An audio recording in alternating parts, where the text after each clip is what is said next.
ओम शांति। आज हम 28 अगस्त 2023 की बाबा की साकार मुरली सुनेंगे। बाबा कहते हैं, मीठे बच्चे निश्चय बुद्धि विजयंती, निश्चय के आधार पर ही स्वर्ग की राजाई के लायक बन सकते। पहला निश्चय चाहिए कि भगवान टीचर बनकर हमें पढ़ा रहे हैं। प्रश्न, बाप सर्वशक्तिमान होते भी सब कार्य प्रेरणा से क्यों नहीं करते? उत्तर, बाबा कहते, मैं ज्ञान का सागर हूँ, मुझे ज्ञान सुनाने के लिए आना ही पड़ेगा। प्रोफेसर अगर घर में बैठ जाए तो पढ़ा कैसे सकेगा? मुझे तो तुम बच्चों को पढ़ाकर लायक बनाना है, स्वर्ग का वर्षा देना है। इसीलिए मैं शरीर का आधार लेकर आता हूँ। इसमें बच्चों को जरा भी संशय नहीं आना चाहिए। गीत है, जो पिया के साथ है उसी के लिए ज्ञान की बरसात है। ओम शांति। बाप को पिया कहा जाता है। बाप पानी की बरसात तो नहीं बरसाएंगे। यह तो समझने की बात है। जब कोई बात नहीं समझते हैं तो कहा जाता है, तुम तो जैसे पत्थर बुद्धि हो। अब पारस बुद्धि तो नामी ग्रामी है। पारसनाथ पारस बनाते हैं। पत्थर कौन बनाते हैं? पत्थर नाथ बनाने वाला रावण को कहा जाता है, तुम हो राम संप्रदाय। तुम नंबरवार पत्थर बुद्धि से पारस नाथ बनते जाते हो। यथा राजा रानी तथा प्रजा पारस बुद्धि कैसे बने? जरूर कोई बनाने वाला है जिसने पारस बुद्धि तो बनाया, परंतु इसमें कोई सूर्यवंशी घराने में, कोई चंद्रवंशी घराने में, कोई दास दासी बनेंगे, कोई फिर प्रजा में साहूकार बनेंगे। है सारा पुरुषार्थ पर। जरूर परमपिता परमात्मा को ही पारसनाथ कहेंगे। कोई मनुष्य को ज्ञान सागर नहीं कहेंगे। निराकार बाप की ही महिमा है। ज्ञान सागर है तो ज्ञान सुनाने के लिए उनको शरीर जरूर चाहिए। जो संस्कार ले जाते हैं उस अनुसार कर्म करने लिए शरीर तो चाहिए ना। वह तो है निराकार परम पिता परमात्मा। उनकी बड़ी भारी महिमा है। सबका बाप एक निराकार, परंतु वह भी तो आत्मा है ना। आत्मा ही ऑर्गन्स द्वारा कहती है, यह मेरे बच्चे हैं। बाप ने समझाया है, मनुष्य ब्राह्मणों को खिलाते हैं, उनमें आत्मा को बुलाते हैं, फिर उनसे पूछते हैं। अच्छा, न भी पूछें, ब्राह्मण तो खिलाते हैं ना। समझो किसका पति मर जाता है तो कहते हैं, मैं पति का श्राद्ध खिलाती हूँ। अच्छा, तुम्हारा पति तो मर गया, फिर किसको बुलाएंगी?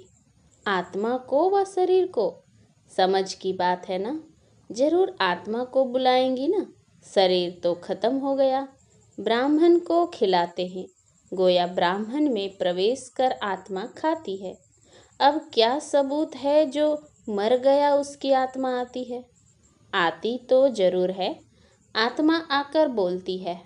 उनसे पूछते हैं, फलानी चीज कहाँ रखी है, तो बतलाती भी है। तो जरूर समझते हैं कि हम पति की आत्मा को खिलाती हूँ, पति की आत्मा को माथा टेकती हूँ। ब्राह्मण को नहीं देखते, जैसे कि पति के नाम रूप को देखकर माथा टेकते हैं। वह नाम रूप तो भस्म हो गया, तो वह शरीर भी याद आता है। ब्राह्मणों में आत्मा आती है, दूसरे की आत्मा आई है, यह महसूस होता है। अब आत्मा आई तो जरूर विश्वास रखना पड़ता है ना। तुम बच्चों को भी समझाया जाता है कि परमपिता परमात्मा है निराकार, उनको अपना शरीर नहीं है तो वर्षा कैसे देवें? तो जरूर शरीर का आधार लेना पड़े। पहले तो बरोबर निश्चय चाहिए कि परमपिता परमात्मा है, वह इन ऑर्गन्स द्वारा वर्षा देने आया है। प्रेरणा से तो नहीं देंगे, उनको तो आकर पढ़ाना है। ज्ञान सागर है ना। यह समझने की बातें हैं। जिसकी तकदीर में भविष्य ऊंच प्रारब्ध नहीं है तो वह समझ नहीं सकेंगे। इनकी आत्मा कहती है मैं ज्ञान सागर नहीं हूँ। वह परमपिता परमात्मा कहते हैं मैं ज्ञान का सागर हूँ, परंतु मैं निराकार ऊपर से बैठ प्रेरणा से कैसे पढ़ाऊँ। ऐसे तो कभी पढ़ाई होती नहीं। प्रोफेसर घर बैठ जाए तो प्रेरणा से पढ़ा सकेंगे क्या? जरूर स्कूल में आना पड़े ना। परमपिता परमात्मा भी घर में रहकर तो नहीं पढ़ाएंगे ना। प्रेरणा से चित्र थोड़े ही समझाया जाता है। यह चित्र भी शिव बाबा ने निकलवाया है, फिर खुद ही आकर समझाते हैं कि मैंने ही निकलवाए हैं।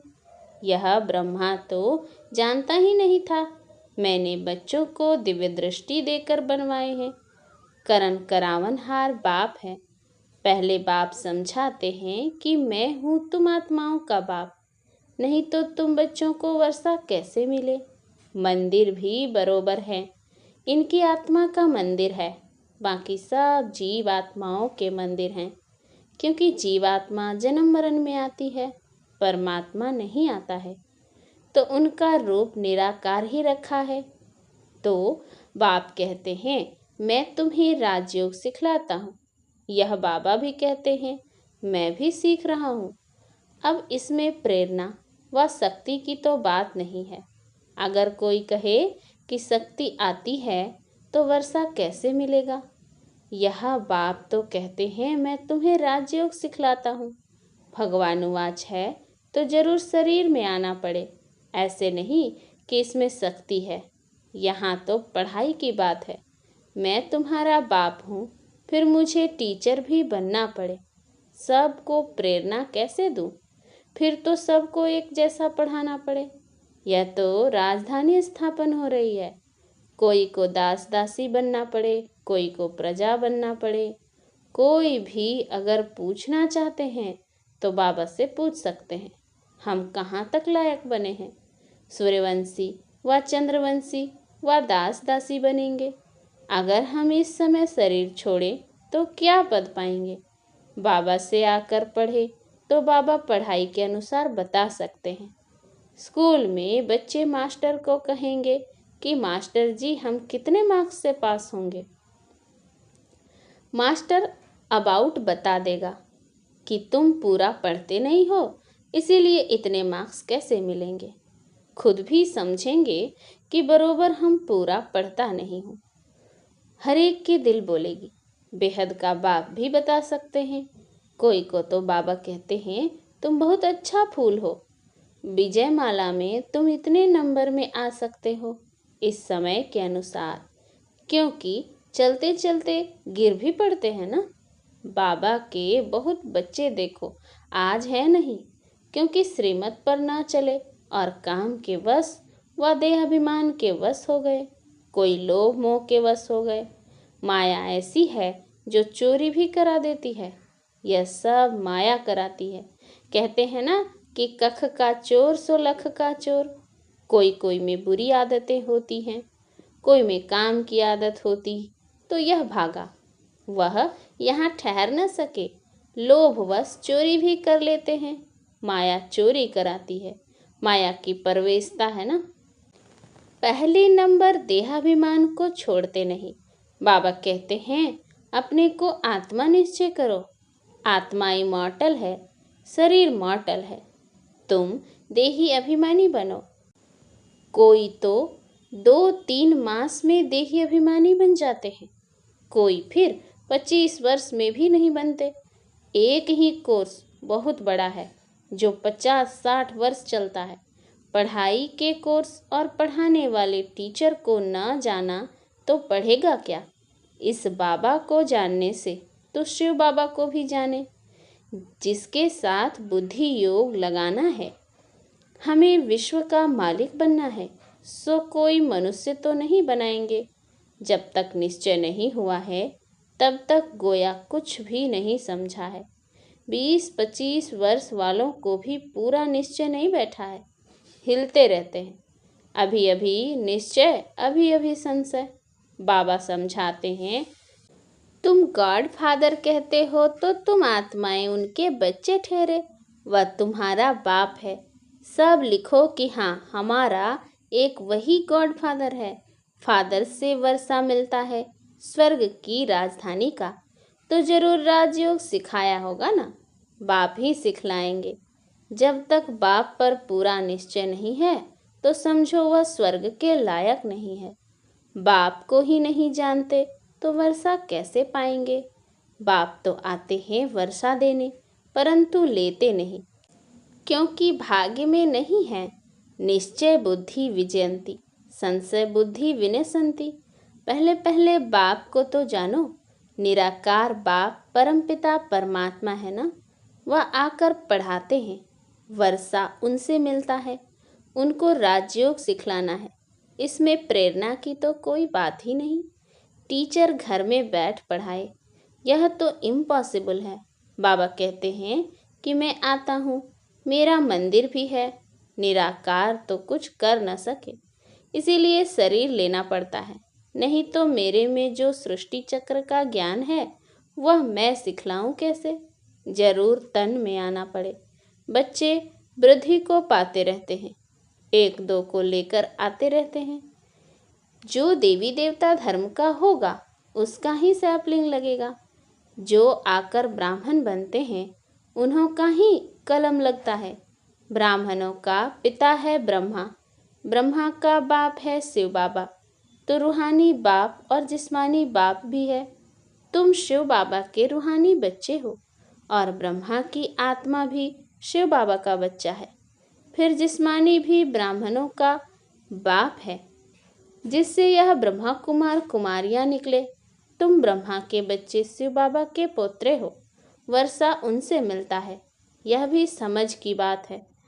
बाबा से कोई भी बच्चा पूछे कि मैं किस पद को पाऊंगा तो बाबा बता देंगे। कोई नए नए को ले आते हैं, बात मत पूछो। एक बार मिलने से ही तीर लग जाता है। कैसे अच्छे अच्छे पत्र लिखते हैं बाबा। फलाने ने ऐसी अच्छी बातें सुनाई जो पक्का निश्चय हो गया है। अब आप आए हो, आपसे हम पूरा वर्षा लेकर ही छोड़ेंगे। बाबा से कभी मिले भी नहीं हैं तो भी ऐसे ऐसे पत्र लिखते हैं, तो समझा जाता है यह सिकिलधा बच्चा है। सैपलिंग अच्छा है, झट समझ जाते हैं। श्रीनगर का सेंटर खुला, वहाँ के नए नए बच्चों ने पत्र लिखा है। बस अब तो मिलने लिए अट्रैक्शन रहती है। सिर्फ यह बंधन है। कारण भी लिख देते हैं। जो देवता धर्म के होंगे वही आएंगे, जो श्री कृष्णपुरी में आने वाले होंगे वही ब्रह्मापुरी में आएंगे। ब्रह्मपुरी नहीं, कोई कोई ब्रह्म कुमारी लिखते हैं। यह तो रॉन्ग है। ब्रह्म तो तत्व है, उसकी कुमारी कैसे होगी। प्रजापिता ब्रह्मा तो मशहूर है, प्रजापिता तो यहाँ ही होगा ना। प्रजापिता ब्रह्मा के बच्चे ब्रह्मा कुमार कुमारियाँ, अर्थात परमपिता परमात्मा शिव की शक्तियाँ। शक्ति मिलती है शिव बाबा से, इनकी यानी ब्रह्मा की आत्मा से नहीं। तो याद शिव बाबा को करना है, इससे ही हम पतित से पावन होंगे। इस समय तो सभी पाप आत्माएं हैं, सभी का जन्म विकार से होता है।